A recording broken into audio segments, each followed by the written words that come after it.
Hello everyone, welcome back to Let's Study.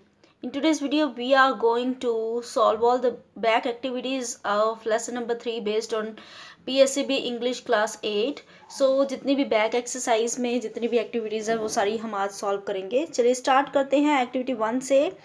And activity 1 जो है हमने प्रीवियस वीडियो में कर ली थी. एंड अगर आपने नहीं की है then you can take the screenshot of these word meanings. चलो आगे बढ़ते हैं.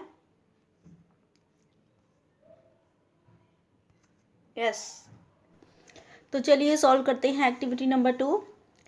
इन activity number 2 we are asked to put a tick on the option that brings out the meaning of the underline words. हमें हर sentence में एक एक word को अंडरलाइन करके यहाँ पे दिया गया है. एंड उसके लिए दो ऑप्शंस दिए हैं. एंड उस वर्ड का जो मीनिंग होगा वो इन दो ऑप्शंस के बीच में छिपा होगा. हमें सही ऑप्शन पहचानना है. चलिए देखते हैं. फर्स्ट सेंटेंस में डिस्पोटिक वर्ड को अंडरलाइन किया है और इसका मीनिंग जो है वो है a person who expects everyone to obey all his orders. So first one का जो ए आंसर है उसे टिक कर दीजिए. सेकंड जो है he had a great dislike for any suggestive of Fehling health and strength. इसमें सजेस्टिव को उन्होंने अंडरलाइन किया है एंड इसका मीनिंग होता है giving an idea of. So A is the right option. Next sentence number 3 में है this prompted him to make a cruel law for the province. So prompted is underlined. So इसका मतलब होता है encourage to do something. A is the right answer.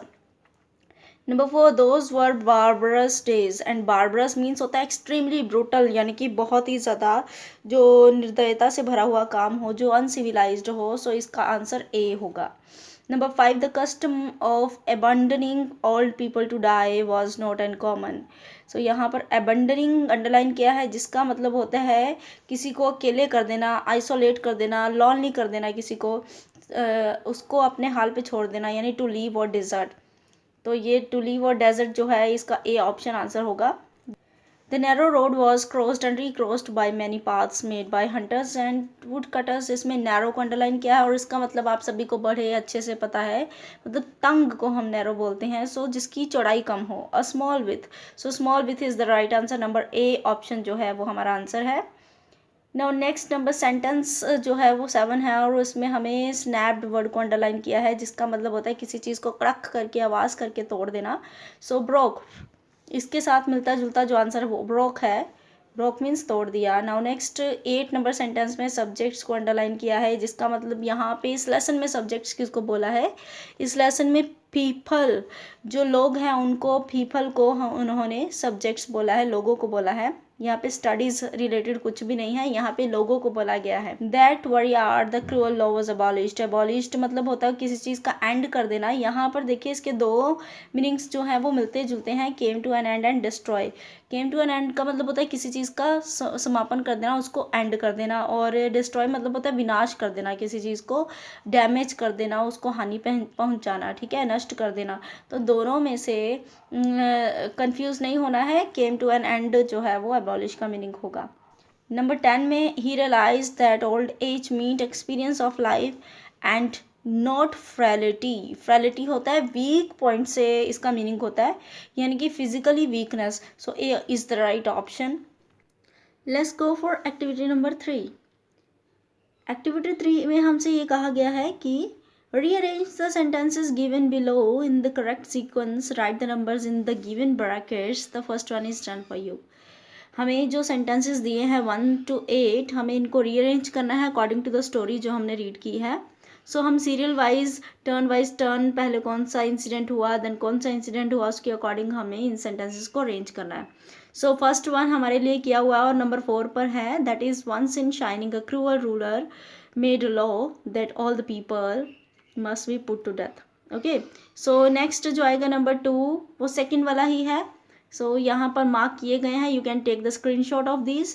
A farmer decided to leave his old mother on the top of a mountain. Now next number 3 पर आएगा last जो 8th number पर दिया है.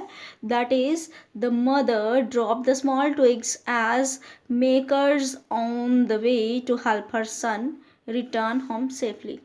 नंबर 4 पर आएगा सिक्स्थ नंबर पर जो हमें सेंटेंस दिया that is when the farmer turned to go back home the mother advised him to return home with the help of twigs. And number 5 पर first sentence the son decided to take his mother back home. Number 6 पर number 7th वाला sentence that is filled with fair his he hid his mother in his home. Number 7 पर number 5th वाला sentence है that is using the idea of his old and experienced mother the farmer made a rope of ash. Last one जो है बचा number 3 वाला वो आ जाएगा हमारा 8th नंबर पर the governor realised his mistake and abolish the law. तो ये लास्ट में हुआ था, सो लास्ट में ये आ जाएगा. चलिए नेक्स्ट एक्टिविटी की तरफ बढ़ते हैं. इसमें हमें क्वेश्चन आंसर्स दिए हैं. इस स्टोरी में से कुछ क्वेश्चन आंसर्स पूछे गए हैं and we have to give the answers. So बहुत इजी है.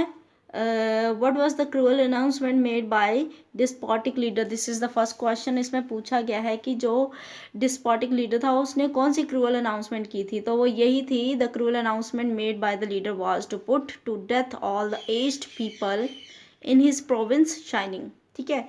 सो नेक्स्ट क्वेश्चन है why was the farmer sorrowful. क्यों था वो sorrowful farmer. The announcement to kill all the aged people filled the farmer with sorrow because he loved elderly mother very much. Now next sentence है number 3 that is what things did the farmer carry to the top of the mountains. तो कौन सी things जो थी वो mountain के top पे लेके गया था.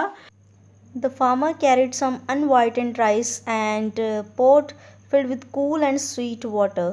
So ये दो चीज़ें लेके गया था, unwhitened rice and एक pot जिसमें शुद्ध जल भरा हुआ था. Next question number 4 is what made the mother anxious as they climbed up the mountain. So कौन सी चीज़ें थी जिससे जो मदर थी वो परेशान हो गई थी. The road which they travelled had a lot of confusions. The mother thought that her son would miss the way while returning home so she became anxious. जो रोड था वो टोटली कन्फ्यूजन से भरा हुआ था, इधर उधर मोड़ जा रहे थे. एंड जो मदर थी उसको ये चिंता हो रही थी कि उसका बेटा जो है वो वापसी के टाइम पे रास्ता भटक जाएगा. सो इसी बात से वो बहुत परेशान थी. What made the mother drop along the way. So कौन सी चीज़ें थी जिनको मदर साथ साथ में ड्रॉप करती जा रही थी, रास्ते में छोड़ती जा रही थी. The mother drop tiny piles of twigs along with the narrow path. So जो तंग रास्ता जिसको वो क्रॉस कर रहे थे, छोटा छोटा रास्ता पहाड़ के ऊपर, वहाँ पर वो लकड़ियों की छोटी छोटी गट्ठे जो थी वो फेंकती जा रही थी, थोड़ी थोड़ी लकड़ियाँ फेंकती जा रही थी ताकि वापसी के टाइम पर उसके बेटे को रास्ता ढूंढने में आसानी हो जाए. सो ये क्लू के लिए वो छोड़ रही थी. What was the advice given by the farmer's mother for safe returning for her son. So कौन सी एडवाइस दी थी फार्मर की मदर ने उसे वापसी के टाइम पे ताकि वो सेफली अपने घर पहुंच सके. सो उसकी माँ ने उसको एडवाइस दी थी कि वो जो रास्ते में उसने क्लू यानी कि वो जो पाइल्स ऑफ ट्विग्स वो छोड़े हैं उनको फॉलो करता जाएगा तो वो डेफिनेटली फाइनल पाथ पे पहुंच जाएगा. सो इसका आंसर हो जाएगा his mother advised him to look carefully and follow the path where she dropped the piles of twigs. Question number 7 is where did the farmer hide his mother. कहाँ पर छिपा के रखा था फार्मर ने अपनी माँ को. उनके किचन में नीचे एक तहखाना सा छोटा सा बना हुआ था तो वहीं पे उसने अपनी माँ को छिपा के रखा था. So answer is the farmer hid his mother under the kitchen floor of his small hut. ठीक है. So the question number 8 is when did the governor realize his mistake. Governor को अपनी मिस्टेक यानी कि गलती का एहसास कब हुआ. जब गवर्नर को पता चला था, उस जो प्रोविंस का मालिक था उस टाइम पे जो गवर्नर चला रहा था, राज कर रहा था, उसको जब पता चला था कि ये जो सजेशन है ऐश रॉप बनाने की ये एक बूढ़े व्यक्ति की है. सो उसको तब अपनी गलती का एहसास हो गया था कि जो बूढ़े व्यक्ति है वो ज़्यादा एक्सपीरियंस्ड होते हैं और हमें उनसे कुछ ना कुछ सीखने को मिलता है. इसीलिए वो अपने इस डिसीज़न को जो उसने लिया हुआ था कि बूढ़े लोगों को निष्कासित कर दिया जाए, वो डिसीज़न इसने कैंसिल कर दिया था. So the rope of Ashes was prepared with the idea of the farmers elderly mother. When the governor knew it, he understood that the importance of elders and realized his mistake. So उसको तभी अपनी गलती का एहसास हो गया था. चलो एक्टिविटी नंबर 5 की तरफ बढ़ते हैं. एक्टिविटी नंबर 5 में आपको कुछ अंडरलाइन किए हुए वर्ड्स हैं जैसे ही, शी, आर, वी. सो ये जो वर्ड्स हैं आपको बताना है कि ये पार्ट्स ऑफ स्पीच में कौन सा पार्ट है स्पीच का। सो ये वाले सभी जो वर्ड्स हैं वो नाउन की जगह पर यूज़ किए जाते हैं। सो वो वाले वर्ड्स जो नाउन की जगह पर यूज़ किए जाते हैं उनको हम प्रोनाउंस बोलते हैं। ये सभी के सभी अंडरलाइन वर्ड्स जो हैं वो प्रोनाउंस हैं। नेक्स्ट जो है वो ग्रामर का टॉपिक है लर्निंग लैंग्वेज में द डिटर्मिनर्स। सो हम इसको समझ लेते हैं। ये है क्या है, टू डिटरमाइन मीन्स, जो डिटर्मिनर्स हैं वो डिटरमाइन वर्ड से बना है और डिटरमाइन का मतलब होता है टू फिक्स, टू मार्क और टू लिमिट। इसीलिए जो डिटर्मिनर वर्ड है वो लिमिट देता है, फिक्स करता है मीनिंग को, किसके, नाउन के। इसीलिए इसी वजह से हम इस जो डिटर्मिनर वर्ड्स होते हैं उनको हम नाउन मेकर भी बोलते हैं। ठीक है, एग्जाम्पल से समझ लेते हैं। जैसे ही हेल्प्ड हिज फ्रेंड, उसने अपने फ्रेंड की हेल्प की। तो अगर ये ऐसा होता ही हेल्प्ड फ्रेंड, कौन से फ्रेंड की, किसके फ्रेंड की, तो ये हमें कुछ पता नहीं चल रहा था, लिमिटाइज नहीं हो रहा था कि किसके। ठीक है, सो यहाँ पे पोजेशन शो करने के लिए हिज यूज़ किया है, हिज फ्रेंड। तो हिज वर्ड जो है वो डिटर्मिनर यूज़ हो रहा है यहाँ पे। My friend gave me a pen, मेरे दोस्त ने मुझे एक पेन दिया। यहाँ पे अगर ऐसा होता friend gave me a pen, तो किसके फ्रेंड ने पेन दिया मुझे, तो ये नहीं पता चल रहा था। यहाँ पे माई लगाने से बिल्कुल ये क्लियर हो रहा है कि ये उस बात को लिमिटाइज कर रहा है, फिक्स कर रहा है उसके मीनिंग को कि किसके फ्रेंड ने दिया पेन, मेरे फ्रेंड ने दिया है। तो माई फ्रेंड, माई जो वर्ड है दैट इज डिटर्मिनर।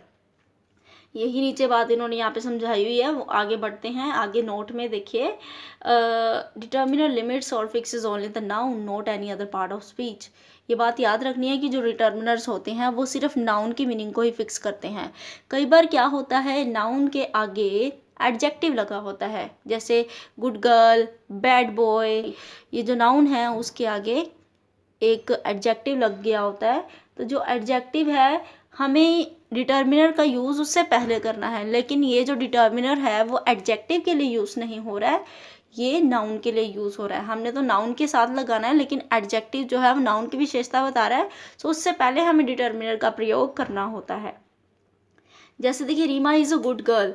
अब यहाँ पर Reema is a good girl, तो अगर हम गुड निकाल दें तो रीमा इज़ अ गर्ल, ऐसा सेंटेंस बन जाता है। इसमें गर्ल के आगे अ लगाया है कि रीमा एक लड़की है, लेकिन उसके आगे हमने गुड लगाना है। तो गुड जो है, Reema is good a girl, ऐसा तो नहीं हो सकता ना, वो गलत हो जाएगा, क्योंकि गुड जो है वो विशेषता बता रहा है किसकी, गर्ल की। तो हमें उससे पहले लगाना पड़ेगा डिटर्मिनर को, जो कि है अ। Reema is a good girl. ठीक है, तो यहाँ पर डिटर्मिनर गुड के लिए नहीं यूज़ हो रहा, ये डिटर्मिनर गर्ल के लिए यूज़ हो रहा है। ये बात हमेशा याद रखनी है। ठीक है, चलिए बढ़ते हैं इसके काइंड्स ऑफ डिटर्मिनर्स की तरफ। डिटर्मिनर्स के कितने प्रकार हैं, 5 प्रकार हैं मेनली इसके, आर्टिकल्स, पोजेसिव्स, न्यूमरल्स, क्वांटिटेटिव्स, डेमोन्स्ट्रेटिव्स। डिटर्मिनर्स के ऊपर ऑलरेडी एक वीडियो बना दी जा चुकी है और उसका लिंक आपको डिस्क्रिप्शन में मिल जाएगा। तो डिटर्मिनर्स को समझने के लिए आपको वो वीडियो देखनी होगी। एट लास्ट चैनल को सब्सक्राइब करना मत भूलिएगा, एंड वीडियो को लास्ट तक देने के लिए बहुत बहुत धन्यवाद।